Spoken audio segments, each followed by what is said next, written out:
Elias Ward never planned to fly this far from human space, but work was slow, money was low, and he needed fuel and repairs. So he took a delivery job to a small frontier world called Vocara 9, a planet known for storms, mountains, and strange creatures. Humans rarely lived there. Most travelers stayed only a few hours, but Elias never even reached the colony. On the last day of travel, a violent magnetic storm hit his ship. The control panel sparked. The engines screamed. Warning lights flashed red across the cockpit. Elias tried to steady the ship, but the storm was too strong. The ship dropped fast, spinning toward the dark forest below. The crash was loud enough to shake the trees for miles. When Elias woke, alarms were still ringing somewhere deep in the ship, and smoke filled the air. His helmet was cracked. His left shoulder hurt badly. But he was alive. Somehow outside the broken window, the sky was turning dark. The sun was falling behind huge mountains. Strange fog moved between the trees. The forest felt quiet, too quiet, like something was waiting. He climbed out of the wreck, limping a little. The night wind was cold and sharp. Every branch creaked like a whisper. He checked his transmitter, dead. No signal. No rescue coming. He needed shelter. He returned inside the half-broken ship and blocked the door with crates. He sat in the corner with his small emergency light and listened to the sounds outside. At first, he heard nothing except the wind, but then the ground vibrated, slowly, repeatedly, like footsteps. Heavy footsteps. Elias froze. Something enormous was walking through the forest, coming closer to the crash site. Branches cracked under its weight. The shaking grew stronger. Elias grabbed his small shock pistol, useless against anything big, but it made him feel a little safer. The footsteps stopped right outside the ship. Silence. Then a shadow fell across the wreck. A huge shape, taller than the ship itself. Elias held his breath. He prayed it wouldn't see him. A low, rumbling voice spoke. "Human, come out, please." Elias's heart almost stopped. The voice was deep, but shaking, not angry, not violent, but desperate. He didn't answer. The roof of the wreck bent, metal groaning as something touched it gently. Then the voice came again, softer this time. "I know you are afraid, but I will not hurt you." Elias swallowed hard. Whoever or whatever stood outside was intelligent, and it knew exactly what he was. He slowly stepped out of the ship, pistol hidden behind him, and then he saw her. A giant alien woman, almost 3 meters tall, stood in front of him. Her skin was dark silver, thick like armor. Her eyes glowed faint blue in the night. Her long black hair was braided with bone rings. She wore a torn battle robe, stained with dirt and dried blood, but she did not look like a monster. She looked exhausted, hurt, haunted. She knelt down so she wouldn't tower over him, pressing one hand to her chest in a gesture of respect. "My name is Ravala," she said quietly. "I need your help." Elias didn't lower the pistol. "Help? From me?" he said. "You're 3 times my size." Ravala nodded. "Yes, but human strength is different. Sharp, clever. I have watched your kind before. Why are you here?" Elias asked. Ravala looked toward the forest. Her voice shook when she answered. "I am a widow, the last adult left of my clan. My children, 2 little ones, hide in the dark forest. They are weak, hungry, sick, and something hunts them." Elias felt cold run through his chest. Something? What kind of something? Ravala did not answer with words. Instead, a deep roar echoed from far beyond the trees, a sound so powerful it felt like the ground trembled with it. Elias stepped back. Ravala lowered her head. "That," she whispered, "the night predators." They killed my mate, my clan. They want my children next. Elias knew he should run, hide, or stay inside the wreck. This was not his world, not his fight.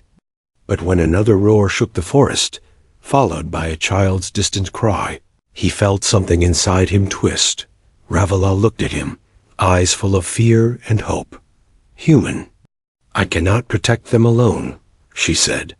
Please, help me save my children.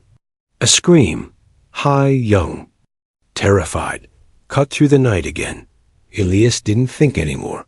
He grabbed his tool belt, pulled out a flare launcher, and ran toward the sound with Ravella thundering beside him.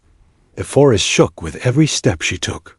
The trees bent as she pushed through them. Elias struggled to keep up, heart racing, breath tight. They burst into a clearing. 2 giant children, smaller than Ravella, but still huge compared to Elias, huddled under a fallen tree. Crying Dot, and from the shadows across the clearing, glowing red eyes appeared. 1 pair, 2 pairs, 3. The predators stepped out, massive, wolf-like creatures with bone spikes along their backs. Elias raised his flare gun. Ravella spread her arms to shield her children. The creatures charged, and Elias made his choice. He ran forward instead of running away. The hook ends here, on a full suspense moment. Clearing exploded into chaos as the predators charged. Their bone spikes glowed in the moonlight, and their long jaws opened wide, ready to tear into anything in their path. Elias fired the flare gun at the closest creature. The bright red light hit its face and burst into burning sparks. The predator screamed and turned away, its eyes blinded by the sudden flash. Ravella did not wait.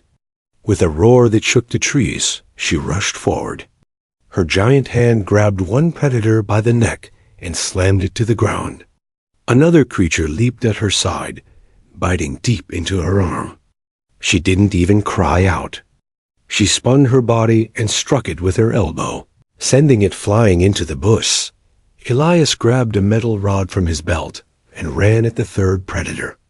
It was huge, half his height even on all fours, but he swung anyway. The rod hit the bone spike on its head and cracked the plate. The creature snarled at him, furious. It raised its claws. Before it could strike, Ravalla's foot came down like a falling tree. The creature's skull crushed under her heel. The clearing became silent, except for the heavy sound of Ravalla breathing. Her children ran to her. They clung to her legs, shaking and crying. Ravalla knelt and wrapped her giant arms around them. For a moment, her warrior strength disappeared, and she looked only like a tired mother trying to protect what was left of her world. Elias lowered his rod. His hands were shaking. His breath came out in small gasps. But he was alive, and the children were alive. Ravalla looked at him with grateful eyes. You saved them, she said softly. Elias shook his head. We saved them, together. Ravalla touched her wounded arm. The bite mark was deep, bleeding badly. But she stood again like the pain meant nothing. She lifted both children, one in each arm, and nodded toward the trees. We must go. The rest of the pack will come. They always hunt in groups. Elias swallowed. There are more? Many more, she said. They moved quickly through the forest. Ravalla's long steps trembled the ground, but she stayed silent, listening carefully. The children clung to her shoulders. Their eyes were dull with fear. They looked thin. Too thin. Your kids? Elias said quietly. They don't look well. Ravalla did not speak for a long moment. When she finally answered, her voice was low and heavy. They are weak, she said. Too weak for our kind. They do not grow strong. Why? Elias asked. Ravalla paused, then slowly pushed aside a curtain of vines. Behind it was the entrance to a cave, hidden inside a huge fallen tree. She ducked inside, placing her children gently on a soft bed of leaves. The cave was warm, lit by glowing blue stones. Elias stood near the entrance, watching her. Ravala sat beside her children and stroked their hair. My people, the Vakar, are giants of war. But our children grow strong, only when both parents are strong. My mate, before he died, he did not have full strength.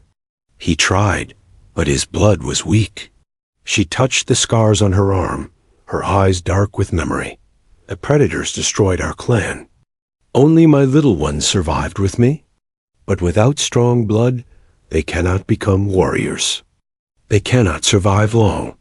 Elias felt something tighten in his chest. The children looked so small now, curled against their mother. Their breaths were fast and shallow. Ravala looked at Elias again, her eyes glowing faintly in the cave light. Human strength is different, she said. Your people build, think, create, fight with mind and body. It is rare, but sometimes your kind produces children with great power. Elias blinked. What are you trying to say? She hesitated, the first time Elias had seen her unsure. I ask this not as a warrior, she said, but as a mother. She moved to him slowly, kneeling so she would not tower over him. My mate is gone. My children are dying. They need strong blood to survive. Strong spirit. Strong heart. Her voice lowered to a whisper. I need a husband, and they need a father. Elias stared at her, shocked. Ravala bowed her head. A warrior bow, a sign of deep trust. I choose you, she said. Not because you are human, not because you are small, but because you ran toward danger to save children that were not yours. Elias felt his mouth go dry. Ravala, I don't know if I'm ready for something like that. I know, she said, but the predators are coming again. I cannot protect them alone. As if on command, a deep roar echoed outside the cave. The ground trembled. Leaves fell like rain from the ceiling. Ravala stood tall, her giant form blocking the entrance. They have found our trail. Elias looked at the children, looked at the fear in Ravala's eyes. And he knew one thing. Whether or not he understood everything, he was already part of this fight. Reached down and offered him her huge hand. Will you stand with us? She asked. The cave shook again. Elias took her hand. And the battle for their survival began. The cave walls shook again as the distant roars echoed through the forest. Elias tightened his grip on Ravala's giant hand. He didn't know if he was brave or stupid, but he knew one thing. He couldn't leave her or her children to face those monsters alone. Ravala released his hand gently and stepped outside to watch the forest shadows. She was bleeding from her arm, but stood tall, scanning the darkness with glowing blue eyes. Elias watched her for a moment, seeing the weight she carried. She wasn't just a warrior. She was a mother fighting to keep her family alive. We must prepare, Ravala said. The predators will return, and next time they will come in greater numbers. Elias nodded. Then we don't wait. We make this place strong. Ravala looked at him with surprise. You wish to fight beside us? Yes, Elias said. But we aren't fighting like this. He tapped the metal rod he still carried. We need traps, walls, tools. Ravala raised an eyebrow. Humans build many things, but we have no materials. Elias smiled a little. We have the forest. Ravala watched him thoughtfully, then gave a slow nod. Very well. Show me. Building their defense by morning, the cave entrance had been hidden behind fallen branches, and Elias had a plan. He marked the ground with a stick, showing where predators usually approached. Ravala leaned close, watching him patiently. You think small, she said. I think smart. Elias corrected. He guided Ravala and her children as they gathered strong vines, thick branches, and sharp stones. Ravala's strength made everything faster. She could lift entire tree trunks that would take 10 humans to move. Elias began building spike traps along the clearing. Ravala watched him weave vines through branches, creating a hidden snare. "You use brain more than muscle," she said. Elias smiled. "Humans learned that brains keep us alive. That's our strength." Ravala nodded. "Our strength is the body, power, battle." She paused. "Maybe, together, we are stronger." Elias didn't answer, but the idea stayed with him. The children warmed to him while he worked. The giant children watched him with wide eyes. They were shy at first, hiding behind Ravala's legs. But soon curiosity won. One approached him, a little girl named Sira. Her silver skin dim like her mother's. She reached out and touched the metal rod he carried. "Small father," she whispered. Elias froze. "I'm not," Ravala smiled softly. "It is a sign of trust in our culture. They see you helped them. They see you stayed." The second child, Torin, crawled closer and sat beside Elias. He looked thin, weak, but his eyes were bright when he stared at Elias. "You fight big monsters," Torin said. "Only because your mother was there," Elias replied. Torin shook his head. "No, you did not run.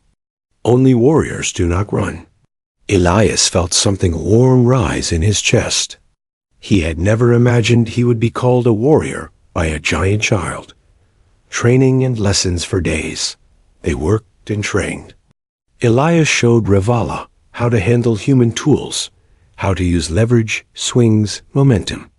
Ravala showed him how the predators moved, how they hunted, how strong they truly were. Ravala's arm still bled sometimes, but she never complained. Elias was the one who treated the wound. She sat still as he cleaned and wrapped it with strips of cloth. "You care for my wounds," she said quietly one evening. "My mate never let humans come near. He said humans were weak." Elias looked up at her. "Do you think I'm weak?" Ravala met his eyes. "No, I think you are small. But strength does not live only in the body." He nodded. "And you? You are strong in ways humans aren't." Ravala looked down at her hands. "Strength cost me my clan," she said softly. "I cannot lose my children too." Elias wanted to say something comforting, but nothing felt right. So he simply sat beside her. Ravala looked at him with something soft in her eyes, something he didn't understand yet. A new danger that night. Elias was checking the traps when he heard a rustle above him. He looked up. 2 glowing red eyes stared down from a branch. Predator. It had been watching them. Elias slowly reached for his belt. Too slow. The branch cracked, and the creature dropped down. Elias stumbled back, falling to the ground. Before it could leap on him, a massive hand grabbed the creature by the tail and slammed it against a tree. Ravala stood over him, fury in her eyes. "You will not touch him," she roared. The predator snarled weakly, but Ravala's foot came down and ended it instantly. Elias looked up at her. "You saved me." Ravala's breath was heavy. "We are a clan now," she said. "You protect us. I protect you." She leaned down and offered her huge hand. Elias took it, and for the first time, he felt like he belonged to something bigger than himself. The dangerous truth later that night. When the children slept, Ravala sat beside Elias on a fallen log. Her voice was quiet, almost unsure. "You trained with me. You fought beside my children. You built our home." She paused. "And you showed no fear when I asked you to be my husband." Elias swallowed. "I didn't say yes." Ravala nodded. "But you did not run. That means more." Elias looked at the forest, thinking. She placed her hand gently on his shoulder, careful, soft for her size. My people believe strong children come from strong union, she said. If we join, they will survive. Elias met her eyes. Ravala, it's not just about children. A union means a life, a family. Ravala looked away, her voice barely a whisper. Yes, I want that too. Before Elias could speak, a loud howl rose from deep in the forest, louder, closer, filled with hunger. Ravala's eyes widened. They are coming, she said. The full pack. Elias stood. Then we faced them together, and the war for their new family began. The wind grew sharp and cold as the night deepened. The sky above the forest turned almost black, and the howls came again, closer, louder, full of hunger and rage. Elias and Ravala stood at the entrance of the clearing they had fortified earlier. Behind them, the children slept inside the hidden cave. Every trap, every vine, every sharpened branch had been prepared for this moment. Ravala tightened her fists. This is the full pack, she said quietly. They come only when they believe the hunt is easy. Well, Elias said, gripping his metal rod, let's make it hard. Ravala turned to him. Even in the dark, he could see her eyes soften for a moment. Stay behind me. You are brave, but you bleed too easily. Elias smirked. And you take too many hits. Ravala almost smiled. Then we protect each other. The first predator appeared at the edge of the trees. Then another, and another. Soon, red eyes filled the darkness like burning stars. The pack leader, a massive beast with broken bone. Horns stepped forward and roared so loudly, the ground vibrated. Elias felt fear crawl up his spine. Ravala stepped forward, raising her chin. Come, she whispered, if you dare. The attack begins, the predators charged. 3 stepped onto the hidden vines Elias had said earlier. The trap snapped. The beasts were lifted into the air, tangled and howling. Ravala moved like a storm. She grabbed 2 predators by their necks and slammed them together. Bones cracked. She tossed them aside and spun to catch another leaping beast mid-air. One predator rushed Elias. He braced himself, heart hammering. At the last second, he triggered the small explosive flare trap he had planted. The flare burst beneath the creature, sending it flying backward in a blast of light. Ravala looked back at him with shock and pride. Your mind is a weapon, and your whole body is one, Elias said. But the pack was huge. For every predator they brought down, 2 more appeared. Elias swung his rod, hitting bone again and again. A predator clawed his shoulder, tearing through his suit. He stumbled, blood dripping. Ravala saw it and roared in fury. She crushed the attacker under her knee and threw another beast across the clearing, but even she was slowing down. Her arm, still wounded, bled more with every movement. Her breath grew heavy. Ravala! Elias shouted. Fall back. We need to regroup. No. She answered, pushing another creature away. If they reach the cave, the children. A predator leaped at her from behind. Elias didn't think. He ran forward and slammed his rod into the creature's eye just before it reached her. The beast screamed and fell. Ravala stared at Elias, her face full of shock. You saved me, she whispered. You saved me first, he said. We keep doing that. The turning point, the pack marched forward again, slower this time. They had lost many, but they were stubborn and hungry. Elias was bleeding from 2 places. Ravala had bruises covering her arms and legs. We cannot win like this, Ravala said, panting.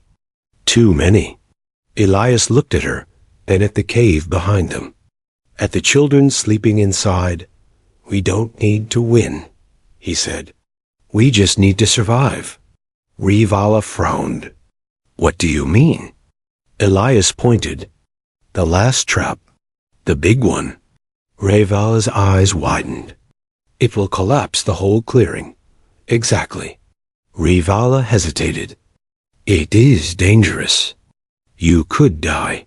Elias looked at her. If we do nothing, we all die. Revala met his eyes. In that moment, Elias could see trust deep, real trust. "Then I stand with you?" she said. They backed into the center of the clearing. The predators rushed forward again, surrounding them from all sides. "Now!" Elias shouted. He yanked the vine rope.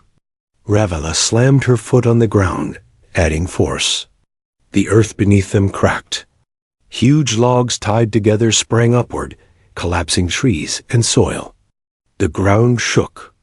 The predators were crushed beneath falling trunks. The entire clearing broke. Apart in a thunderous quake, Elias felt the ground drop beneath him. Revala grabbed him mid-fall, pulling him into her arms as the whole trap collapsed around them. Dust filled the air. The roars faded. Silence slowly spread across the broken clearing. It was over.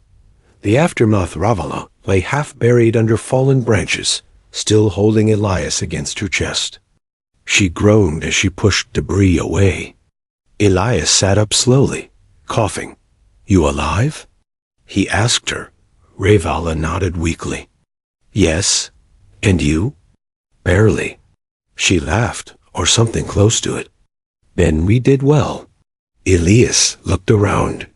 The predators were dead or fleeing. The trap had worked, but Revala couldn't stand.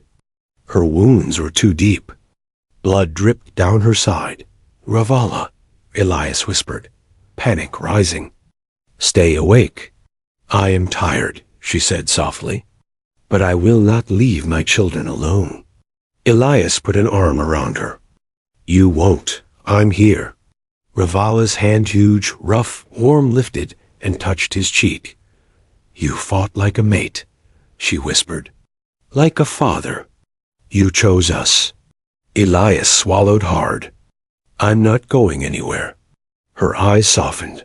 "Then, maybe we truly are a clan." She leaned forward and rested her forehead gently against his dot, and for the first time, Elias finally understood. He wasn't just helping her survive. He was becoming part of her family. The forest was silent after the battle. Smoke drifted from broken trees, and the ground was torn where the traps had slammed shut. Elias helped Revala sit up against a fallen log. She was still breathing hard, her huge body trembling from pain and exhaustion. "We need to get you inside," Elias said softly. Revala shook her head. "The children, they must be safe first." "They are," Elias said. "I checked. They're still sleeping." Revala closed her eyes for a moment, relief spreading across her face. Then she reached out and touched Elias's hand. Her fingers were massive around his, but her touch was gentle. "You saved us," she whispered. "All of us." "You saved me too," Elias replied. Revala slowly stood, even though her legs shook. Elias supported her side as she walked back to the cave. Inside, the children sat up, rubbing their eyes. When they saw Revala, they ran forward. "Mother," Sira cried. Revala knelt and embraced them, tears falling from her glowing eyes. Elias stood at the entrance, watching the moment quietly. Torin looked up at Elias.